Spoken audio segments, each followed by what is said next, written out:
오늘 말씀 잘 아는 말씀입니다. 가나 혼인잔치에서 물을 포도주로 변화시킨 사건이죠. 근데 이것을 요한은 표적이라고 말합니다. 11절 예수께서 이 첫 표적을 갈릴리 가나에서 행하여 그러죠. 첫 표적. 이 표적이란 단어가 요한복음에는 자주 나와요. 그러니까 이게 요한복음에서는 이 표적이란 단어의 의미가 중요하다 그 말이죠. 그럼 표적이란 게 뭔가? 어떤 책을 보니까 이렇게 설명했더라고요. 애들이 이제 보물 찾기를 해요. 그럼 이제 보물이 어디 숨겼는지 단서를 준단 말이에요. 단서. 표적이란 말이 그 단서라는 의미예요. 그러니까 예수님을 알아가고 예수님을 만나고. 이게 예수님을 알아가고 예수님을 만나게 하는데 도움이 되는 단서. 그걸 표적이라고 말하죠. 그래서 요한복음을 쓴 사도 요한은 예수님의 기적을 다 기록하지 않아요. 그 중에서 7가지만 추려서 자기가 쓴 책, 이 요한복음에 기록을 하고 그걸 표적이라고 말한다. 그러니까 표적은요, 하늘과 땅이 만나는 사건이죠. 표적은 하늘이 땅으로 뚫고 들어온 사건이에요. 그러니까 하나님이 우리에게 찾아오셔서 하나님이 어떤 분이신지, 그 예수님이 어떤 분이신지 알려주는 거예요. 그러니까 이 표적은 그냥 없었던 사건인데, 이게 허구적인 전설, 그렇게 말해요. 없었던 사건인데 이게 있었던 것처럼, 그렇게 전설처럼 내려와서 무슨 어떤 영적인 진리를 알려준다? 이게 아니에요. 이건 실제로 있었던 사건, 현실이에요, 현실. 그냥 영적인 어떤 걸 깨우침을 주려고 허구적으로 만들어낸 전설이 아니라 실제로 있었던 사건이고, 그 사건을 통해서 하늘나라가 어떤 것인지, 하나님이 예수님이 어떤 분인지 보여주는 거예요. 그러니까 이건 현실이에요. 그 생각을 갖고 이 말씀을 봐야 되고, 요한이 기록해낸 표적을 그렇게 풀어야 돼요. 그래야 이해가 돼요. 그러니까 실제로 있었던 사건이요. 이제 혼인잔치, 결혼식 잔치에 참여를 했습니다. 예전에는 결혼잔치가 굉장히 큰 잔치였어요. 근데 이스라엘에서는 이 잔치를 벌이는데 제일 중요한 것 중에 하나가 포도주예요, 포도주. 우리나라는 잔치하면 떡이 떨어지지 않고 고기가 떨어지지 않듯이 여기서는 포도주가 떨어지면 안 돼요. 그냥 포도주가 떨어졌다는 건 잔치하는데 그냥 불편한 정도가 아니라요. 이건 큰 창피해요. 수치가 되는 거예요. 그래서 그 식구들을 두고 그것 때문에 동네 사람들한테 얼굴을 못 들게 되고, 신랑 신부는 그렇게 잔치하다가 포도주가 떨어지면 자기들이 결혼한 생활에 무슨 큰 아군이 오고 그게 큰 어둠이 깃들고 큰 나쁜 일이 있을 것처럼 생각하게 된단 말이에요. 이건 굉장히 큰 사건이고 이건 큰 수치를 당하는 겁니다. 자, 그 일이 벌어졌어요, 잔치집에. 근데 예수님이 오셔서 그 문제를 해결하신단 말이에요. 근데 해결하신데 무엇을 통해 어떻게 해결하시냐? 마리아가 하인들에게 한 말이 있습니다. 그게 5절입니다.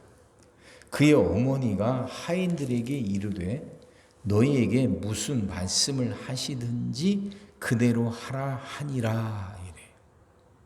포도주가 떨어졌다고 그 마리아가 예수님께 말하니까 예수님은 아직 내 때가 되지 않았다 그래요. 그럼에도 불구하고 이 마리아는 그 집 하인들에게 이 말을 해요. 예수님이 무슨 말씀을 하시든지 그대로 하라는 거죠. 그대로 하라 하고 그 마리아는 떠나요. 예수님은 그 하인들에게 밖에 있는 돌 항아리에 있는 물을 떠다가 연회장, 그 연회를 주관하는 사람에게 갖다 주라고 합니다. 그러니까 그 말을 순종하고 물을 떠서 잔치하는 데를 들어가는 순간 물이 포도주로 변화됐다는 거죠. 그러니까 이 이야기의 핵심은 변화예요, 변화. 물, 그것도 마실 수 있는 물이 아니라 허들의 물. 집 바깥에다 놓고서 그 먼지가 많은 나라 아닙니까? 밖에서 먼지를 뒤집어 쓴 사람들이 안으로 들어갈 때, 집 안으로 들어갈 때 그 물로 손을 씻고 발을 씻는데 마실 수도 없는 물, 그 물이 값진 포도주로 변화되는 사건이죠. 우리도 살아가면서 변화를 꿈꾸지 않습니까? 변화. 지금보다 나은 삶, 지금보다 복된 삶, 변화를 꿈꿔요. 근데 오늘 말씀은 변화가 가능하다는 거죠. 그러니까 이 표적을 통해서 하늘나라를 보여준다고 그랬고, 하나님이 예수님이 어떤 분인지 보여준다고 그랬잖아요. 그러니까 이 사건을 통해서 우리에게 말하고자 하는 건 변화가 가능하다는 거죠. 변화가 일어날 수 있다는 거죠. 그것도 마실 수도 없는 허들의 물이 정말 값진 포도주로 바뀌는 거예요. 이런 변화가 우리 삶 속에서도 일어날 수 있다는 걸 보여주는 거예요. 하나님은 변화시키는 분이라는 거예요. 예수님은 우리 삶을 바꾸실 수 있는 분이라는 걸 보여주는 거예요. 그러면 그 삶의 변화가 일어나기 위해서 우리가 해야 되는 일은 다른 게 아니죠. 그분의 말씀에 따르는 거예요. 마리아가 하인들에게 해줬던 말, 그분이 너희에게 무슨 말씀을 하시든지 그대로 하라, 이 말이에요. 하인들은 그 말을 따랐어요.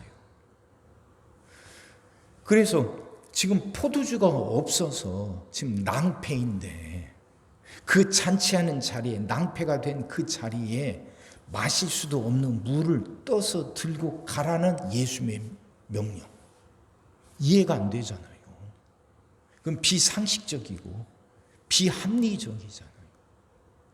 이 마실 수도 없는 물을 떠서 들고 가다간 더 낭패를 보고 그 연회장으로 또 호통을 당할 수도 있는 일이죠. 근데 그럼에도 불구하고 그 말씀에 순종한 거예요. 이걸 들고 가선 어떤 봉변을 당할지도 모르는데 예수님이 하신 말씀이니까 그 말씀에 순종한 거죠. 근데 그 물이 포도주로 변화돼요. 순종했을 때 큰 변화가 일어나는 거예요. 우리도 살아가면서 큰 낭패를 당하고 큰 어려움에 봉착할 때가 있지 않습니까? 포도주가 떨어진 건 그냥 잔치하는데 그냥 조금 불편한 정도가 아니에요. 인생의 큰 수치고 큰 어려움. 근데 그 문제를 해결했던 방법은 그분의 말씀에 순종하는 거죠. 그럼 우리도 이 말씀을 우리에게도 그대로 적용할 수 있어요.